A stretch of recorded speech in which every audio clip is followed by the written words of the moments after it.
दोस्तों नमस्कार। आज एक बहुत ही प्राचीन भारतीय आदिवासियों की वर्षा पूर्वानुमान की पद्धति आपको आम के पेड़ के द्वारा बताई जाएगी, जो एक बहुत ही दिलचस्प मेथड है। हम भी चौंक गए दोस्तों। यह एक आदिवासी परिवार के बेरे पर लगा हुआ आम का पौधा है, जिसके आधार पर वो हर साल अपनी फसल बोता है। तो हम भी जब गए तो उनको पूछा कि ये आम खास क्यों है, तो उन्होंने बताया कि यह आम मानसून संवेदी आम है, इसलिए ये अलग किस्म का आम है। इसकी खासियत है कि यह जब समुद्र में हलचल होती है तब ही मंजरी पैदा करता है, यानी इसके ऊपर फूल आते हैं और वो आमों में तब्दील होते हैं। तो दोस्तों इस आम की खासियत और जानते हैं कि अगर इसके साथ पूरे आम पर एक साथ मंजरी आई है तो इसका मतलब है कि बहुत बारिश होगी, और अगर कम आई है तो कम बारिश होगी। तो इसकी मंजरी और लगने वाले आमों की संख्या को बता करके ये पता लगाया जाता है। अगर मंजरी बिल्कुल नहीं है तो समझ लीजिए कि अकाल होगा, और कम है तो कम बारिश होगी। जिस साइड में मंजरी कम है उसकी तरफ कम बारिश होगी, जिस तरफ ज़्यादा है उसकी तरफ ज़्यादा बारिश होगी। इस प्रकार ये है आम का अपना एक ट्रेंड, जिसके आधार पर इस बरसात को पहले से ही अनुमानित कर लिया जाता है। तो दोस्तों ये यूनिक पौधा वास्तव में बड़ा दिलचस्प है। ये जो पहला वाला आम है उसकी मंजरी थी और वहाँ पर आम लगे, ये है दूसरे वाले आम, यानी छोटे बड़े आम हैं। जो पहले मंजरी लगी थी उसके आम बड़े हो गए, और जो दूसरी बार लगे उसके छोटे हैं। और इस पर कुल मिलाकर के 3 बार मंजरी लगी है। तो छोटे बड़े 3 टाइप के आम हैं। जो पहले आए वो बड़े हैं, और मिडिल वाले आम बहुत ज़्यादा संख्या में है, और कुछ एक आम है जो तीसरी बार होकर के आए हैं, यानी 3 बार बावनी होगी, किसान फसल बोएंगे।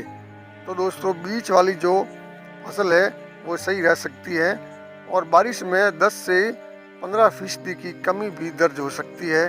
यह इस आम के अनुसार भविष्यवाणी की जाती है, क्योंकि दोस्तों यह एक वानस्पतिक तरीका है।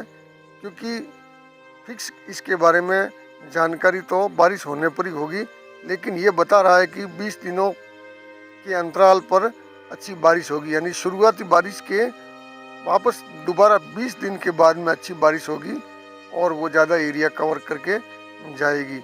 तो इस प्रकार से शुरुआती मौसम में गतिविधियां कम होगी, इसलिए बारिश कम हो सकती है। और जो बीच वाली बारिश है वो ज़बरदस्त होने की संभावना है। और पहली तीसरी बारिश में अगर कोई फसल बोता है तो वो फसल डूब भी सकती है, क्योंकि ये कुछ इसका अंदाज़ा इस प्रकार का है कि मक्का, चवला, ज्वार, बाजरा, मूंग, उड़द, कपास, ग्वार, सोयाबीन आदि फसलें बोई जा सकती है।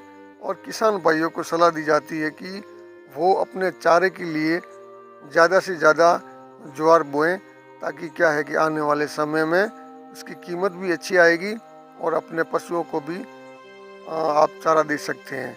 यह दोस्तों परिणाम भौगोलिक परिस्थितियां, स्थान और अलग अलग एरियो के हिसाब से इसमें अंतराल आ सकता है, क्योंकि ये आम स्पेशली ये जो अरावली की पश्चिम वाली साइड है वहाँ का इंडिकेट करता है, और उसी के हिसाब से ये भविष्यवाणी कर रहा है। अब दोस्तों जब हमने बात की तब उस किसान ने बताया कि इस बार जो भूगर्भीय हलचल है वो बहुत ज़्यादा असामान्य रही थी। इसकी वजह से बारिश में जो परिणाम है आपकी सोचने के उल्टे भी हो सकते हैं, क्योंकि यह कुल मिलाकर वो बता रहा है कि जब भी भूकंप आते हैं तब बारिश कम आती है, और आम ज़्यादा आए हैं, इसलिए यह एक विरोधाभासी हो सकता है, लेकिन दोस्तों कुल मिलाकर बारिश सामान्य से कुछ ही कम होगी। तो आप अपने हिसाब से अपने विवेक को ज़्यादा इस्तेमाल कीजिए और उसके हिसाब से क्षेत्र वाइज आप अपनी फसल ज़रूर बोएं और आने वाले समय से पूर्व ही सावधान हो जाएं। तो दोस्तों, अगर इस वीडियो में जानकारी आपको अच्छी लगी हो तो कृपया लाइक, शेयर, सब्सक्राइब और कमेंट ज़रूर करें। अब आपको किसी और नए वीडियो में किसी नई बात के साथ में मुखातिब होंगे। तब तक के लिए धन्यवाद। जय हिंद, जय भारत।